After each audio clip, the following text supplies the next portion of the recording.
آج کا ہمارا ٹاپک ہے انٹروڈکشن ٹو سائیکالوجی یا نفسیات کا تعارف۔ اگر آپ کو ہماری آج کی ویڈیو پسند آئے تو اسے لائک، کمنٹ اور شیئر ضرور کیجیے گا، اور ہمارے چینل کو سبسکرائب کیجیے تاکہ ہم آپ کے لیے مزید اچھی اور انفارمیٹیو ویڈیوز لے کر آ سکیں۔ سب سے پہلے ہم دیکھیں گے کہ سائیکالوجی یعنی نفسیات کی ترقی کب سے ہونا سٹارٹ ہوئی تھی۔ جب حضرت آدم علیہ السلام اور اماں حوا نے اس روئے زمین پر قدم رکھا تو نفسیات کی ابتدا اسی وقت ہو گئی تھی، کیونکہ انہیں آموزش، ادراک، تفکر، سماجی آموزش سے لے کر ماحول کی مطابقت اختیار کرنے تک بہت سے نفسیاتی مسائل کا سامنا کرنا پڑا، اور انہوں نے اللہ کے فضل و کرم سے ان مسائل پر کامیابی سے قابو پایا اور بہترین طریقے سے زندگی گزاری۔ اس طرح نفسیات کی ارتقائی تاریخ ہزاروں بلکہ لاکھوں سالوں پر پھیلی ہوئی ہے۔ اس سلسلے میں ووڈ ورتھ لکھتا ہے کہ یہ کہنا درست ہے کہ نفسیات اتنی ہی پرانی ہے جتنی کہ انسان کے خود کو دریافت کرنے والا شعور۔ ہم یہاں پر اختصار کے ساتھ یہ بیان کرتے ہیں کہ نفسیات نے علم روح سے لے کر تجرباتی نفسیات تک کا سفر کس طرح طے کیا۔ گریک پیریڈ یعنی قبل مسیح کا دور۔ اس دور کا آغاز اس وقت ہوا جب بنی نوع انسان نے اس دھرتی پر رہنا شروع کیا۔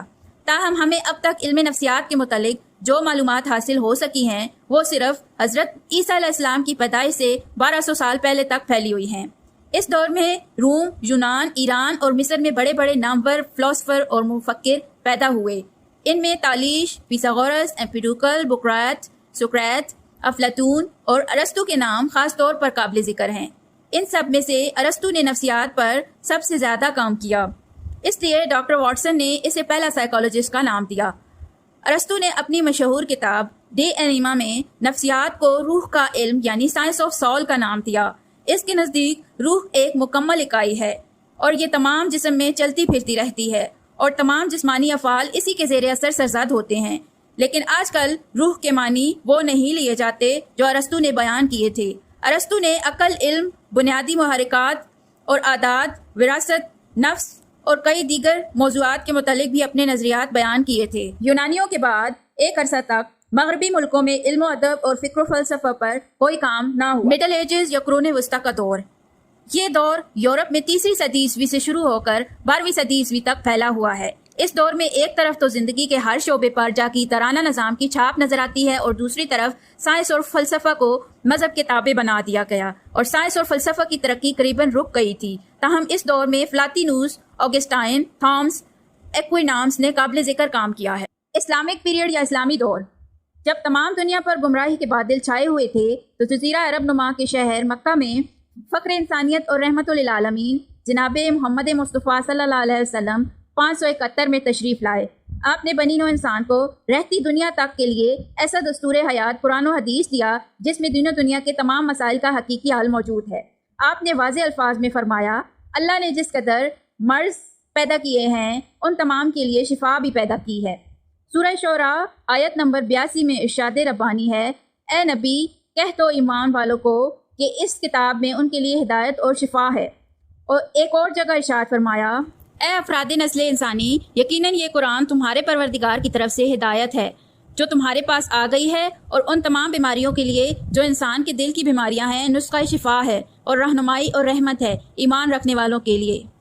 اور قرآن سے مومن کو شفا اور سکون قلب حاصل ہوتا ہے۔ اس طرح ہر مومن مطمئن اور پر امید ہوتا ہے، جس کے نتیجے میں ایسا صحت مند معاشرہ تشکیل پاتا ہے جس میں جسمانی اور ذہنی بیماریاں کم از کم پیدا ہوتی ہیں۔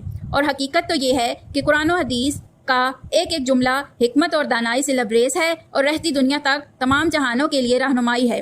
قرآن و حدیث کی روشنی میں بے شمار مسلمان مفکرین نے ذہنی صحت پر اس وقت شاندار کام کیا جب یورپ اور امریکہ تہذیب و تمدن اور فلسفہ اور سائنس کی ابجد سے بھی واقف نہ تھی۔ ان میں ابن سینا، محی الدین، ابن عربی، ابن مسکویا، ابن غزالی، ابن رازی، راغب اصفہانی، اشرف تھانوی، ابن خلدون، ابن رشد، ابن ماجہ، امام بخاری جیسے بے شمار یگانہ روزگار ماہرین کے نام ملتے ہیں۔ لیکن افسوس کہ ہم نے یہ درس سے رشد و ہدایت بھلا دیا ہے یا صرف نعروں کے لیے رکھ لیا ہے، حالانکہ رحمت للعالمین صلی اللہ علیہ وسلم کا بیان ہے، جو قرآن سے شفا حاصل نہیں کر سکتا اسے اللہ بھی شفا نہیں دیتا۔ رینیسنس یا تحریک احیاء علوم، 13ویں اور 14ویں صدی تک کلیسا کے نام پر لوگوں کا استحصال کیا جاتا رہا، اور اس عرصے میں علوم و فنون میں قطعاً کوئی ترقی حاصل نہ ہوئی۔ اسی وجہ سے اس دور کو تاریک دور بھی کہا جاتا ہے۔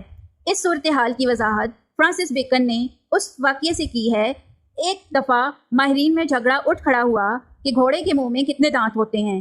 بے شمار کتابوں کی ورق گردانی کی گئی اور ماہرین نے اپنے اپنے دلائل دیے، لیکن مسئلہ حل نہ ہو سکا۔ آخر 14 دن کے جھگڑے اور بحث مباحثے کے بعد جب ایک نوجوان نے کہا کہ آپ لوگ گھوڑے کا منہ کھول کر اس کے دانت گن کیوں نہیں لیتے، اس پر وہاں جمع علم و دانش کے بزر جمہوروں نے کہا کہ ان کی علم اور وقار دونوں کو چیلنج کیا گیا ہے۔ چنانچہ اس نوجوان کو مارا اور پیٹا گیا اور شیطان کہہ کر بھگا دیا، لیکن کسی کو گھوڑے کا منہ کھول کر اس کے دانت گننے کی توفیق حاصل نہ ہوئی۔ تاہم 15ویں صدی اور 16ویں صدی عیسوی میں یورپ میں ایجادات کا سلسلہ شروع ہوا اور زندگی کے ہر شعبے میں مشینوں کا استعمال بڑھنے لگا۔ علم و فنون ترقی کرنے لگے، سوچ کے نئے راستے کھلنے لگے اور سائنس اور فلسفہ کلیسا سے آزاد ہو گئے۔ اس تحریک کو تاریخ میں تحریک احیاء علوم کہا جاتا ہے۔ اس تحریک کے نتیجے میں Copernicus, Galileo, Francis Bacon, Newton, Descartes, Thomas Hobbes, John Locke, David Hume, Berkeley, Hartley, Kant, Comte, Hegel, Carlyle اور بے شمار دوسرے ماہرین نے علوم و فنون میں ایک انقلاب برپا کر دیا۔ علوم و فنون کی ترقی کے اس دور میں نفسیات نے بھی بڑی ترقی کی۔ جدید دور یا ماڈرن پیریڈ، اس دور میں تجرباتی نفسیات کا آغاز ہوا تھا۔ 18ویں صدی عیسوی کے اختتام پر فرانسس گالٹن، فرانس گال، ہٹزک، ارنسٹ ویبر، ڈارون، فیکس اور بہت سے دوسرے ماہرین نے تجرباتی نفسیات کی ترقی کے لیے بڑا کام کیا اور نفسیات کو باقاعدہ علم کا درجہ دلانے میں اہم کردار ادا کیا۔